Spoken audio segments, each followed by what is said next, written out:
dwindled. I'm not quite the draw today. Well, yeah. A few days before Houston, the cameras will be back. Don't worry.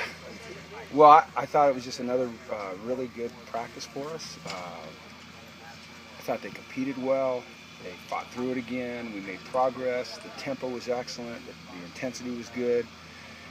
I loved the 2-minute drill at the end. I thought it was fun. You know, good way to finish. I told you yesterday we weren't going to adjust practice, but then upon further review, we just moved it back. After looking at how the heat index is kind of dropping around 4 to 5, we made the decision to move the afternoon practice back, and we'll do that again tomorrow. We still had a couple issues. Nothing like yesterday, obviously. Jeff Baca got a little overheated, and then Cassius, I'm not sure if it's his head, because he kind of hit his head when he went down, or if it was the heat or a combination of both, but he recovered very quickly. You see Anthony Barr going in there. He hurt his finger or his hand. I don't know. They don't know what the extent of it is yet. Joe Fourier came out today. He's real sore in the hip area, but he tried to go, did as much as he could, and then we took him out. But I like the way that he came out and he tried to fight through it. Patrick Larimore, it was not the heat that got him, it was a concussion. And so we really have to be careful with that, given the fact that he had the concussion at the end of spring. So he didn't come to meetings yesterday. We rested him all day. We'll reevaluate him in the morning and see how he is.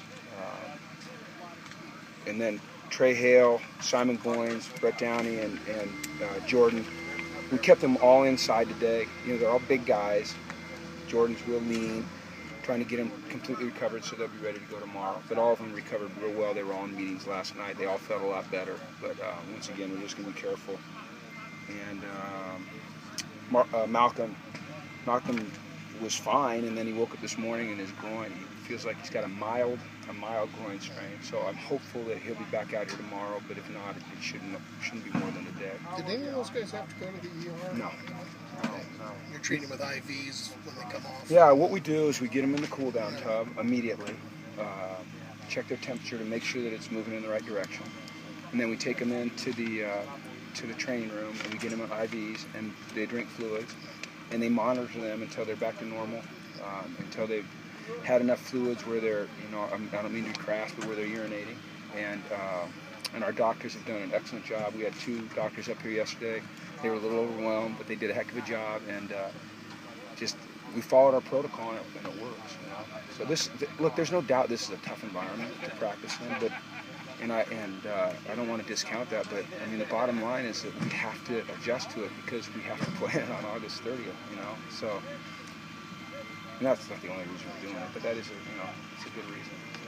Randall Gopher looked like he was taking I didn't see that. You know what? And Ant didn't say anything to me about that. So did he go off? Yeah. I'm sorry. I don't know about that one. That got by Ant. Sounds like he's gold bricking. He needs to come back out. It sounds like he's gold bricking. He needs to come back out. Finish practice. Yeah.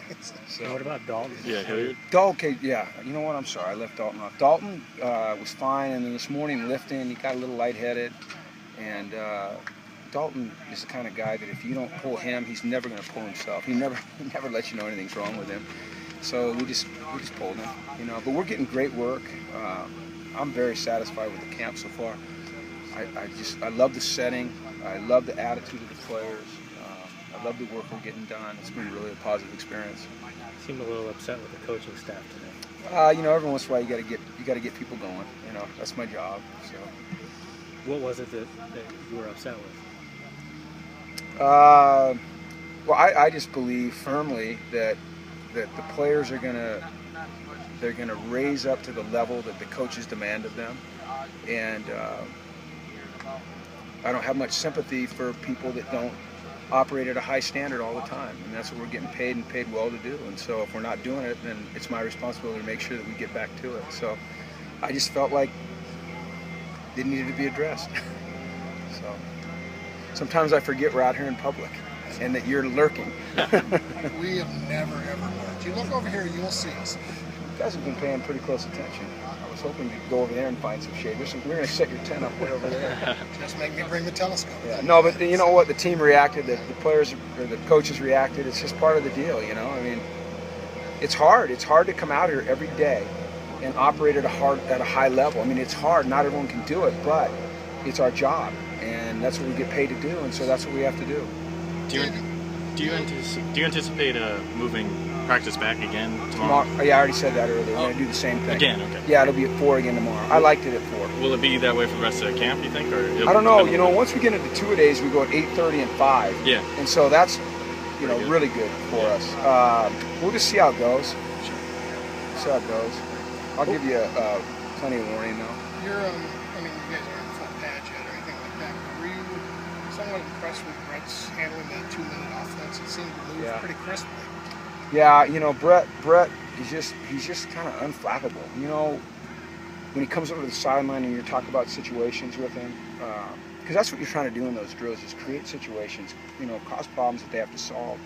And then when he makes a mistake or an error in judgment, by the time he gets to the sideline, he knows exactly how he should have handled the situation, and he responds really, really well. And so, you know, beyond that, he throws the ball well, he throws it with accuracy, he's making good decisions, and he's got the X factor, which is his legs. You know, he can get out and go. And so often in those 2-minute drills, you know, things kind of break down. And if you've got a quarterback that has some mobility and can keep his eyes down the field and remain a threat as a passer and hold the defense off, then that's a real advantage.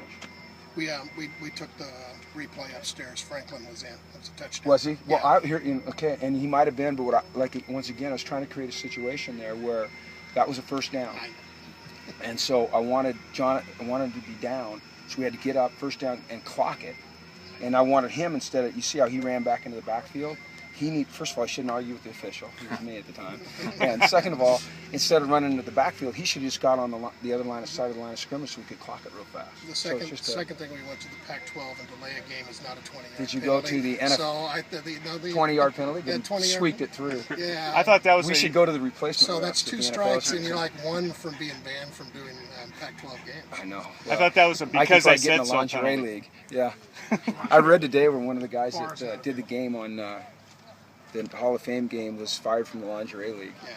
So maybe we can get him out here. What was the thought process on Devin Fielder fielding punts? Well, he's going to be a guy that's in contention for the punt return job. I mean, he's got he's fast, he's elusive, he's smooth, he's got good hands, he's cool under pressure. So he's a guy that's in the competition there. He was taking him from the first day, I believe. So. Last quarterback you saw returning punts for a team? That would have been Seneca Wallace for the Seattle Seahawks, number 15. Yeah. Before that, Jim Thorpe? I don't go back that far. Would you burn his red shirt if he is a good punt returner?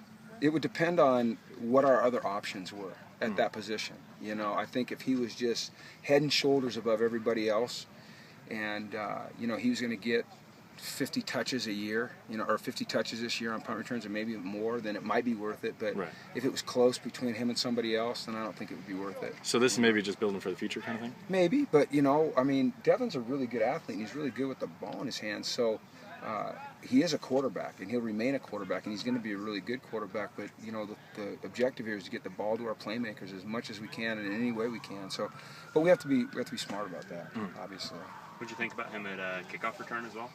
I don't know that that's his forte.